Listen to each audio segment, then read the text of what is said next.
आणि ती त्या ठिकाणी घडली. आणि त्याशिवाय असं एक वेगळं वर्तन करून सदस्यांचा मूलभूत अधिकार छिनवून आपण काहीतरी आणखीन काहीतरी वेगळं दाखवण्याच्या संबंधीचा प्रयत्न करतो आहे. याचा अर्थ एकच आहे की कल्पनी छापेरांच्या विचारानं काम करणारे सहकारी म्हणून ज्यांच्याकडे आम्ही बघत होतो ते आमचं असेसमेंट पूर्ण करणं चुकीचं आहे हे मला या ठिकाणी कबूल करायला पाहिजे. आणि म्हणून आज सदस्यांनी अन्नत्याग केला आहे कालपासूनचा हे आम्हाला आज कळलं.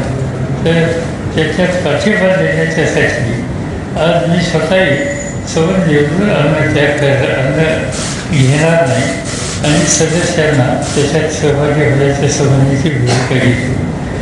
अर्थात ही अशी भूमिका सदस्यांनी घेतली किंवा मी घेतली किंवा आणखी कोणी काही घेतली तर हल्ली ज्या पद्धतीनं उपाध्यक्षांची भूमिका सदनामध्ये दिसते त्याच्यामध्ये काही परिवर्तन होईल असं म्हणणं हे अत्यंत धाडसी आहे आणि ते धाडस मी काही करू इच्छित नाही.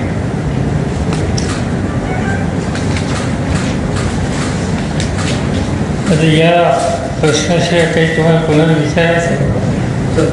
सर, प्रामुख्याने राष्ट्रवादी काँग्रेसने राज्यसभेतून जो वॉकआउट केला त्या संदर्भात काही जण प्रश्न उपस्थित करतात की राष्ट्रवादीने त्यावरती भूमिका स्पष्टपणे मांडायला हवी होती, विरोधासाठी तिथे थांबायला हवं होतं. असं आहे की हे अर्धवट माहितीवर अशा प्रकारचं व्यक्त केलं. राष्ट्रवादी काँग्रेस पक्षाच्या वतीनं प्रफुल्ल पटेल यांनी सविस्तर भाषण सदनामध्ये केलं. या बिलाच्या संबंधी ज्या पद्धतीनं त्या ठिकाणी काय होतं आज त्या सदनाची रचना वेगळी झाली. पत्रकारांना सदनामध्ये काय चाललं हे पूर्ण लक्षात यायला वेळ लागतो. त्याचं कारण आम्ही राज्यसभेत बसतो, आमची गॅलरी आहे तिथे काही सदस्य बसतात, काही सदस्य लोकसभेमध्ये बसतात, काही सदस्य लोकसभेच्या गॅलरीमध्ये बसतात. आणि साहजिकच पत्रकारांना या सगळ्या ठिकाणी एका वेळेला कोण कुठं आहे म्हणजे सदनात मी बसल्यानंतर सुद्धा अवगत बोलायला उभे राहिले तर आम्हाला शोधावं लागतं कुठे इथे आहेत का तिथं आहेत का तिथं आहेत का तिथं आहेत या पद्धतीनं. आणि त्यामुळं कोण काय बोललं किंवा बोलतं हे खूप वेळेला पत्रकारांच्या नजरेत येत नाही. राष्ट्रवादी काँग्रेस पक्षाच्या वतीनं या ठिकाणी भूमिका ही स्वच्छपणानं प्रफुल्ल पटेल यांनी मांडली आणि लोकसभेमध्ये सुप्रिया सुळे याही अनेक प्रश्नावर त्या ठिकाणी बोललेले आहेत. आणि त्यामुळं तिथे काही भूमिका नव्हती किंवा आम्ही कोणी असा मी नव्हतं ही गोष्ट नाही, पण बाकीचे आमचे सहकारी मित्र त्या ठिकाणी होते. त्या ठिकाणी वंदना चव्हाण होत्या, त्या ठिकाणी आमच्या परभणीच्या फौजिया खान त्या ठिकाणी होत्या, प्रफुल्ल पटेल प्रत्यक्ष बोललेले त्या ठिकाणी आहेत. आणि त्यामुळे आम्ही आमची त्या ठिकाणी भूमिका स्वच्छ करण्याची घेतली. आणि ज्या वेळेला म्हणजे त्याला विरोध केला त्याच्या पाठीमागची मतं काय जी मांडायची ती आम्ही मांडली, पण नंतर मांडून देण्याची भूमिकाच होत नाही, घेतली जात नाही हे दिसल्याच्या नंतर त्याच्याबद्दलची तीव्र भावना व्यक्त करणं आणि बाहेर काढणं त्याच्या काही दुसरा पर्याय नव्हता. आणि त्यामुळं कळत काहीतरी पाठिंबा वगैरे वगैरे असं म्हणण्यात काही अर्थ नाही. ही वस्तुस्थिती तिथली नीट समजून घेऊन भाषण हवं होतं. शिवसेनेने पण लोकसभेमध्ये पाठिंबा दिला आणि राज्यसभेमध्ये ते तुमच्याप्रमाणे त्यांनी ॲबसेंट राहिले, त्यांनी या बाजूने मतदान केलं नाही. शिवसेनेच्या भूमिकेबाबत पण प्रश्न शिवसेनेच्या भागात काय केले मला माहिती नाही, कारण मी काही लोकसभेत नाही. पण या राज्यसभेमध्ये शिवसेनेने या बिलाला विरोध करण्याची भूमिका घेतली आणि त्यासंबंधीचं मी त्याच्या प्रतिनिधीचं वक्तव्य ऐकले. काँग्रेसचा झालेला आहे या बिलाचा कुठेतरी परिणाम होऊ शकतो, कारण की म्हटलं जाते की एपीएमसीवरती याचा परिणाम होऊ शकतो.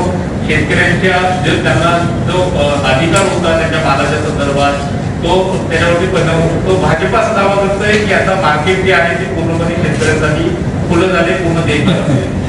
दोन गोष्टी आहेत, 3-4 गोष्टी येतात. तो पुरेच्या कृषी बिलावर झाला एक तर ही दोन्ही तिन्ही बिलं असं एका झटक्यात पास करायची काय आवश्यकता नसावी.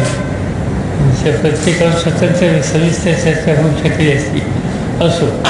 पण एक बिल त्याच्यामध्ये आहे की कॉर्पोरेट सेक्टर आज ते अमेझॉन किंवा या सगळ्यांना एखाद्या राज्यामध्ये जाऊन एखाद्या गावात जाऊन ते एखाद्या पिकाच्या संबंधीची पूर्ण खरेदी करण्याचा अधिकार आता आहे.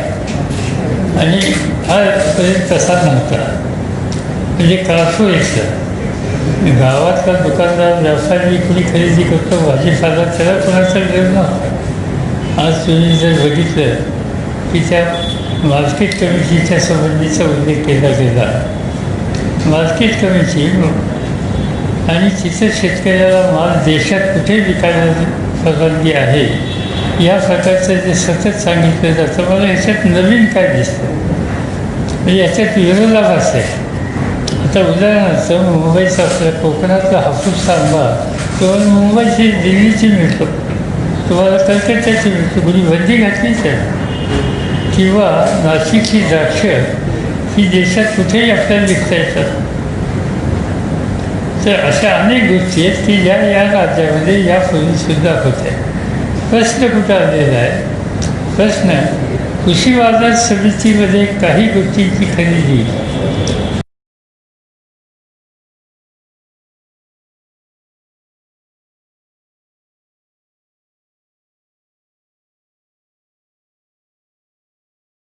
काम जे कृषी बाजार समितीतून होतं. सदस्यांचं म्हणणं होतं की तुम्ही याच्यात सवलत दिली म्हणताना मग त्या कायद्यात सांगा ना की आम्ही MSP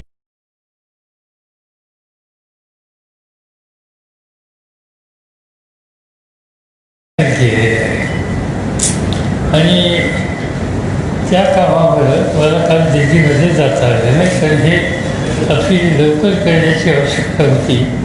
पण महाराष्ट्रामध्ये विशेषतः तरुण पिढीच्यामध्ये या प्रश्नाच्या संबंधी अस्वस्थता हे ठिकठिकाणी आपल्याला दिसत होतं आणि त्यासाठी हे आपली लवकर करावं असा आग्रह लोकांचा होता. तो माननीय मुख्यमंत्र्यांनी मान्य करून त्याबद्दलची काळजी त्यांनी घेतली आणि त्या कामासाठी मला काल मुंबईला या ठिकाणी थांबावं लागलं. मुंबई देशाच्या राज्यसभेमध्ये कृषीविषयक 2-3 बिलं येणार होती.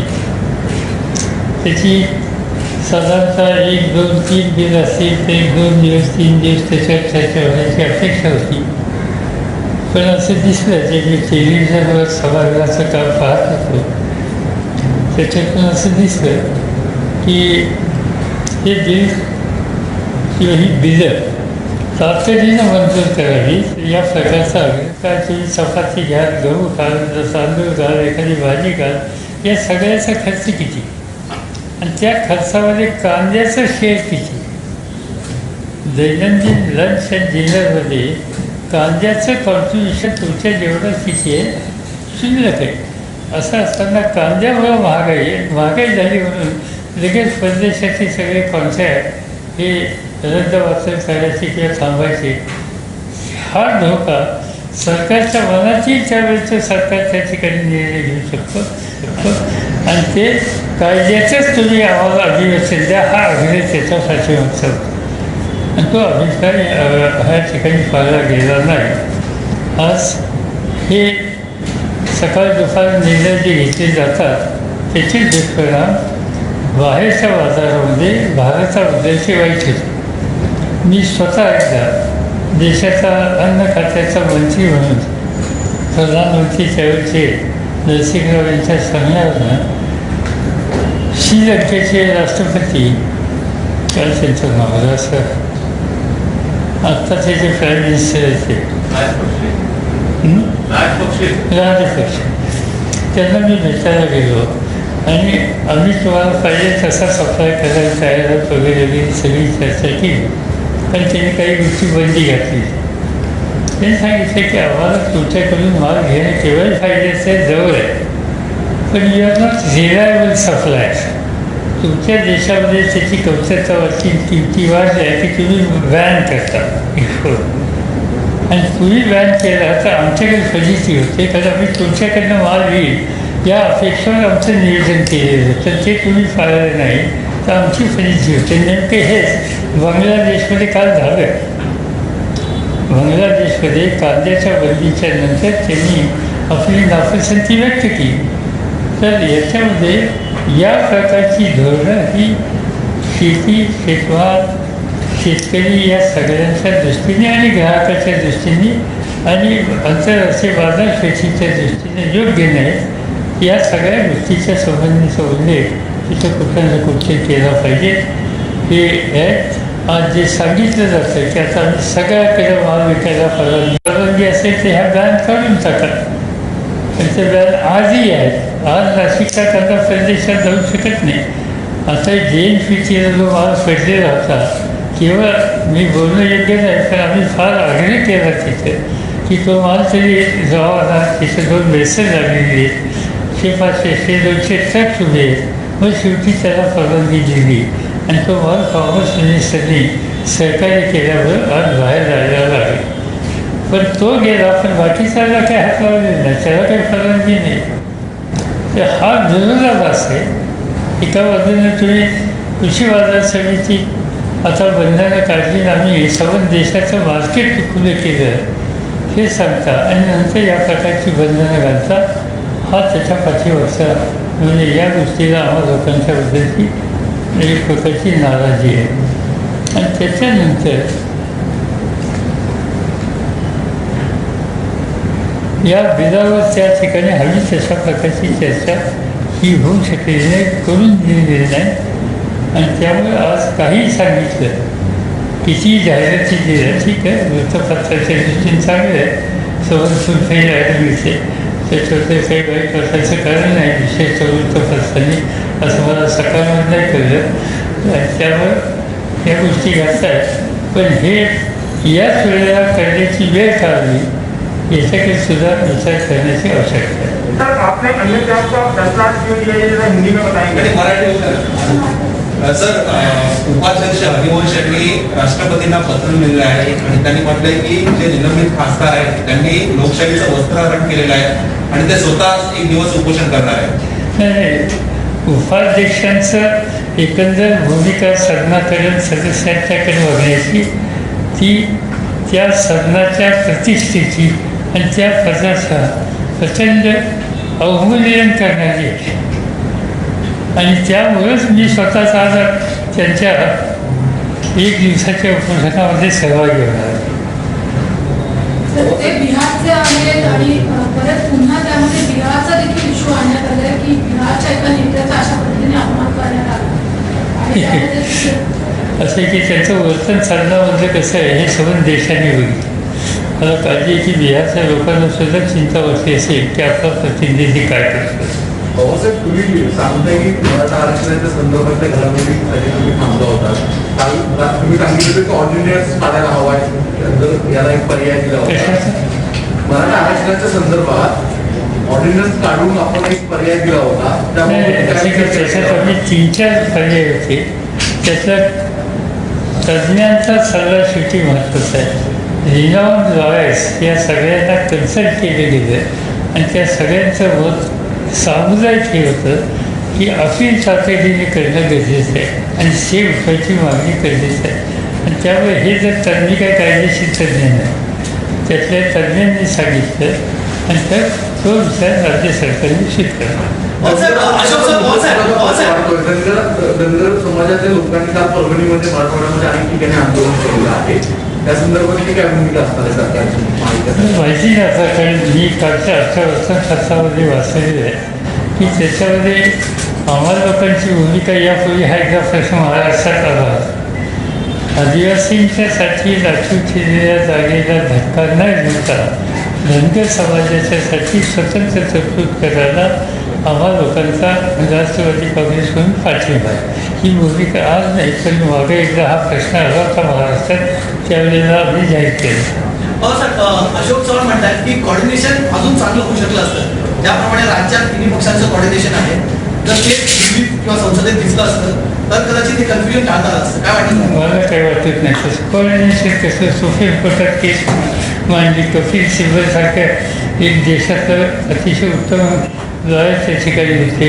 दुसरे आमचे पार्लमेंटचे मेंबर काय त्यांचं नाव अभिषेक सिंघवी, देशातले एक मोठे लॉयर ते त्या ठिकाणी होते. सोहेबजी त्या ठिकाणी होते. म्हणजे you name topmost lawyer of the country. ते सगळेजण राज्य सरकारच्या आणि आरक्षणाच्या बाजूने त्या ठिकाणी मांडत होते. त्यांचं कोऑर्डिनेशन होतं आणि ती केस त्यांनी त्या ठिकाणी उत्तम दृष्टीने मांडली. मी स्वतः केस फॉलो करत होतो. मी काही कोर्टात गेलेले नाही किंवा वकील नाही, पण काय चाललं याची माहिती घेतली. सर, काँग्रेस कदाचित शेतकरी विधेयकांवरून रस्त्यावर सुद्धा आंदोलन करण्याची तयारी करत आहे. राष्ट्रवादी काँग्रेससोबत अशा पद्धतीने आंदोलन रस्त्यावर करणार आहे? नाही, मला माहिती नाही, कारण मी असं वर्तमानपत्रात वाचले. त्या पक्षाच्या पातळीवर आमचे लोक बोलतील त्यांच्याशी, नंतर हा निर्णय घेतील. सर, शेतकरी जे आहे ते कृषी विधेयकाच्या विरुद्ध रस्त्यावर उतरणार आहे. देशव्यापी आंदोलन देखील त्यांचं 25 तारखेला आहे अशी माहिती मिळते. तर राष्ट्रवादी काँग्रेसची भूमिका काय असते? नाही, असं की हे सवन देशातल्या 100, 100, 150 संघटना काही एकत्रित करत आहेत. आणखीन एक कामगारांच्या दिलाच्या संबंधी सुद्धा देशातल्या कामगार संघटना काही पावलं टाकतात. त्या सगळ्यामध्ये आपण सहभागी व्हावं असं आमच्या सगळ्या सहकाऱ्यांचं मत आहे. पण तो निर्णय अधिकृतपणाने जाहीर करतील. आम्ही त्याच्यात पाठिंबा देणार आहोत, सहभागी होणार आहोत. पवार साहब, एक सवाल ये था आपसे, आपके हिसाब से इस नए फार्म बिल में ऐसी कौन सी बात है जिसके लिए मोदी जी अपने मुस्तकबिल को दांव पे लगाने के लिए तैयार है? नहीं, कहा कि क्या दाव पे लगाएंगे? इतने बड़े पैमाने पे उसकी जो मुखालिफत हो रही है उसके बावजूद भी वो उस पर अड़े हुए हैं। नहीं, आप ये देखिए, आज इसकी रिएक्शन सबसे ज़्यादा कहाँ है? आज सबसे ज़्यादा रिएक्शन है हरियाणा, पंजाब, वेस्ट बंगाल। यानी इस एरिया में जो क्रॉप तैयार होते हैं, आज खासतौर पर धान और गेहूँ, और इसका 100% प्रोक्योरमेंट या 80% प्रोक्योरमेंट, 90% प्रोक्योरमेंट ये फूड कॉर्पोरेशन ऑफ इंडिया करती है। जो जिस तरह से बिल की बातें सदन के सामने या लोगों के सामने रखी गई है, इसमें ये कॉन्फिडेंस इसमें दिया नहीं था। इसकी शार्प रिएक्शन उस क्षेत्र में देश की ज़्यादा हुई। यहाँ प्याज के बारे में जितनी बात होती है, इतनी गेहूं के बारे में यहाँ बात होती नहीं, धान के बारे में यहाँ बात होती नहीं, क्योंकि Maharashtra is one of the major प्याज प्रोड्यूसर, अनियन प्रोड्यूसर थे, और इसलिए अलग अलग स्थिति अलग अलग राज्य की। जिस तरह से आप देख रहे हैं सुशांत केस में अब ड्रग्स का मामला नया सामने आया है, कई ऐसे सितारे जिनका नाम खुल गया है, पूरे किसका देखेंगे? नहीं, मुझे कुछ मालूम नहीं, मैं इसमें इतना ध्यान देता नहीं। मुझे लगता है कि ये केस को किसी के लिए सुसाइड हो तो दुख होता है, इसमें कोई बात नहीं, सुसाइड होती है। मुझे एक है कि एक सुसाइड के बारे में पूरे देश में पिछले 3 महीने से इतनी चीज़ें चर्चा चालू है, इससे एक लोगों को लगा है कि भाई ये चीज़ें आत्महत्या होनी नहीं चाहिए थी। और मुझे डर ये है कि हर दिन 10 या 15 या हर महीने को 50 किसान आत्महत्या करते हैं, इस बारे में नज़रअंदाज करना वो मुझे ठीक नहीं लगता।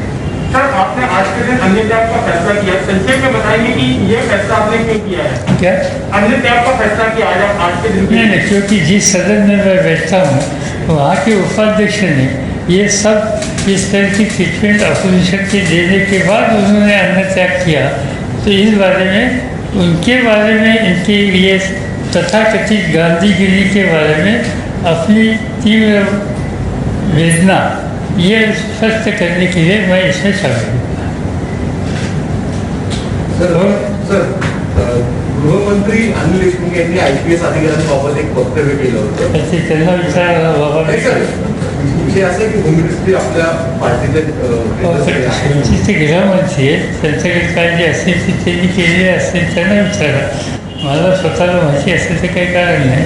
राज्याचे मुख्यमंत्री उद्धव ठाकरेंचा कारभार कोरोनाच्या कार्यकाळामध्ये आता सुधारला आहे असं वाटतं का? कारण की पुण्यामध्ये अत्यंत रुग्णांची संख्या वाढतीये, नागपूर, नांदेड, सोलापूर, मुंबईमध्ये आता आवडलेल्या बाहेर गेले जात आहेत. मला माहिती नाही, पण मी अधिकाऱ्यांशी काल बोललेलं आहे आणि मी डेली बोलतो या सगळ्या महत्त्वाच्या ठिकाणी. मला पुण्याचा कालचा जो रिपोर्ट आहे त्यानुसार म्हणजे परिस्थिती चिंताजनक होती, तो आता खाली यायला लागलेला असं दिसतं. तुम्ही आता आजचा 11 पेशंटचा बघा आणि कालचा परवाचा 11 बघा, आता तो 11 थोडा बदलतो असं दिसतं. पण त्याच्याकडे अतिशय काळजीपूर्वकच लक्ष द्यावं लागेल, त्याच्याबद्दल माझ्या मनात शंका आहे. तर अनब्लॉकच्या टप्प्याटप्प्याने केलं जात आहे. अनब्लॉकच्या टप्प्याटप्प्याने सगळं उठवावं अशी मागणी येते. लोकलमधल्या लोकांची प्रवासाची मागणी जोरदार घेते, कारण की आपण सगळ्या व्यवस्था ओपन करतोय. अशा वेळेस मुंबईसारख्या शहरांमध्ये अशा मोठ्या प्रमाणात मागणी केली जाते. राज्य सरकार याबाबतची भूमिका काय घेतं? तसे राज्य सरकारने ठरवायचे, पण मला विचारलं राज्य सरकारने, तुम्ही सांगेन तुम्ही सोशल डिस्टन्सिंगच्या संबंधीची काळजी घ्या आणि या बाबतीत हळूहळू तुम्ही या सगळ्या गोष्टीचा आपल्याला सामना करावा लागेल, त्याच्याबरोबर जगावं लागेल, ही स्थिती निर्माण करा. बाबासाहेब, एक अशी बातमी आली होती की सुप्रिया सुळे असतील, उद्धव ठाकरे, आदित्य ठाकरे यांचे जे निवडणुकीचे ऍफिडेव्हिट्स आहेत त्याच्या आता कुठेतरी चौकशी सुरू होते, इन्कम टॅक्स कडे देखील पाहणी होते, त्याला तुम्ही कसं पाहता? माझ्या मते तुला काही नीट माहिती काही घ्यायचं तुझा प्रयत्न दिसत नाही, कारण तू सुप्रिया सुळे आधीच्या सांगतो पहिली नोटीस मला आली. मला असं वाटतं की या दोघांच्यापेक्षा माझी थोडी गैरजोगत असावी. पण तुम्ही असं कसं पाहताय की नोटीस आता येणार आहे कसं पाहताय? असं ते जी नोटीस मला दिली सुप्रियाला येणार आहे असं ऐकतो, अजून हातात पडलेली नव्हती, कदाचित काल संध्याकाळी मिळणार होती असं कळलं होतं, तर ती आता एकदा येऊन देत चांगली गोष्ट आहे. पण संबंध देशातल्या इतक्या सदस्यांच्यामध्ये आम्हा लोकांच्या बद्दलची एक प्रेमाची भावना ही जी दिसते त्याच्याबद्दलचा आनंद आहे आम्हाला. तुम्हाला कधी नोटीस आली आणि काय नोटीस आहे? मला काल नोटीस आलेली, त्याने मला काही काही गोष्टीची माहिती दिली. महाराष्ट्रामध्ये महाविकास आघाडीचं सरकार आहे, त्यामध्ये राष्ट्रवादी काँग्रेस, शिवसेना आहे, म्हणून ते सिलेक्टिव्ह सदस्यांना अशा पद्धतीने नोटीस पाठवली. ते मला माहिती, पण मला आधी एवढं माहिती. सर, गेल्या काही दिवस जर तुम्ही घटना पाहिल्या सर, तर सतत राष्ट्रपती राजवट महाराष्ट्रात लागू व्हावी अशी मागणी विविध लोकांकडून येत आहे. वीज लोक कोण आहेत असे, ज्याचा परिणाम सर्व महाराष्ट्राच्या किंवा देशाच्या जनतेवर होईल. देशाची त्याला काही कारण आहे का? राष्ट्रपती राजवटीची काही गमत आहे का? या ठिकाणी क्लिअर कट मेजॉरिटी आहे. देशाची अर्थव्यवस्था संकटात आहे, त्याचं कारण विचारलं अर्थमंत्र्यांना, तेव्हा सांगितलं की ऍक्ट ऑफ गॉड आहे. तर अशा अर्थमंत्र्यांचं कौतुक राष्ट्रवादीच्या काही खासदारांनी केल्याची बातमी, त्याच्यावरती काय इतकं कौतुक केलं आणि कुणी केलं? माझ्या कानावर आलेलं नाही, तर या सगळ्या प्रश्नाच्या संबंधी आम्ही चर्चा केलेली आहे.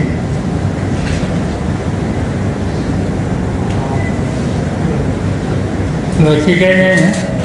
इन्कम टॅक्सचीच नोटीस आहे ना ती आली तुम्हाला? इन्कम टॅक्स म्हणजे इलेक्शन कमिशनच्या सांगण्यावरून इन्कम टॅक्सने ती नोटीस दिलेली आहे असं त्या नोटीसमध्ये उल्लेख. ज्यावेळेस ईडीची नोटीस आली त्यावेळेस तुम्ही ईडीवरती जाणार होते, ईडीकडे धाव घेणार होती, असं काही आता प्लॅन आहे का? नाही, आता ही इन्कम टॅक्सची नोटीस आहे, त्याचं उत्तर द्यावंच लागेल. ते उत्तर नाही दिलं तर 10,000 रुपये दंड आहे एका दिवसाला, असं काही आहे त्याच्यात. त्यामुळे आम्ही ती लवकरच देऊ. आणि तुम्ही सोशल डिस्टन्स पाळत नाही, त्यामुळे तुम्हाला एखादा दंड मिळेल.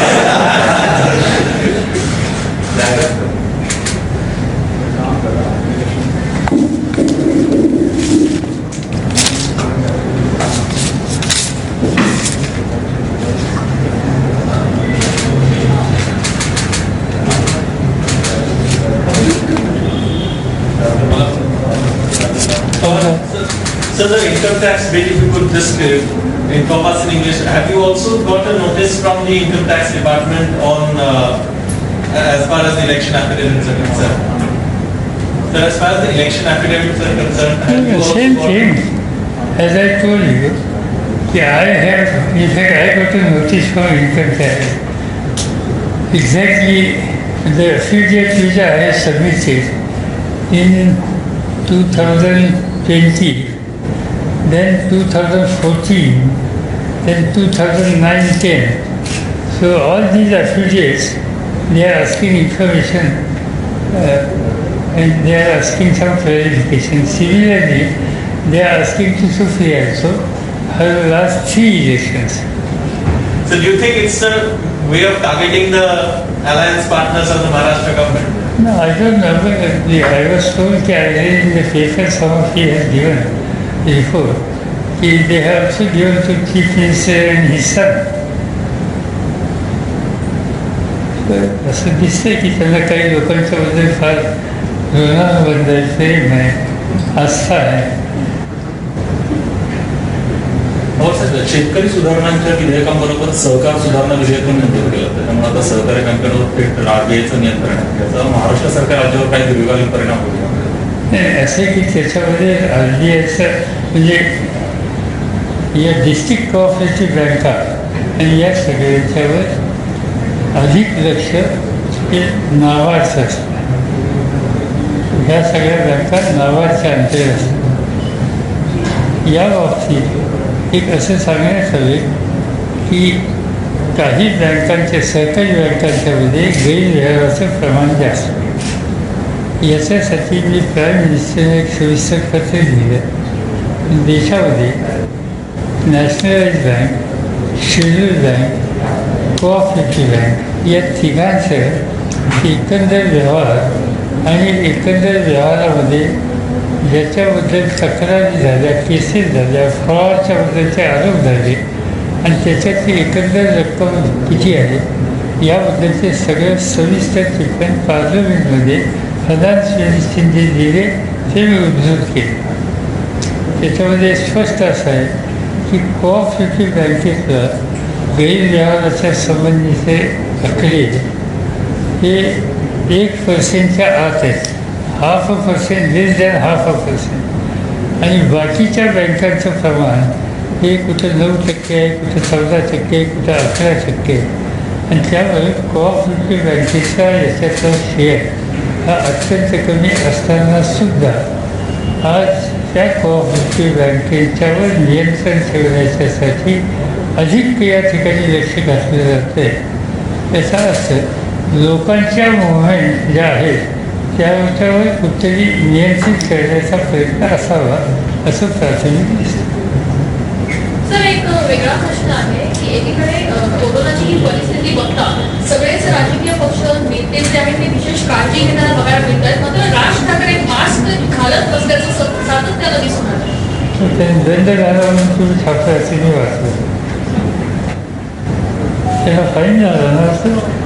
नाही सर, नाही फाईन नाही, त्यांनी क्लॅरिफाय केलं, त्यांना नाही लावलं, फाईन नाही लावलं. पण त्यांनी काळजी घेणं गरजेचं आहे का? पण ते मास्क नाही लावलं. सगळ्यांनीच घेतलं पाहिजे ना. तू मी दोघांनी घेतली पाहिजे. तुम्ही खाली केलेलं मी करत असतो.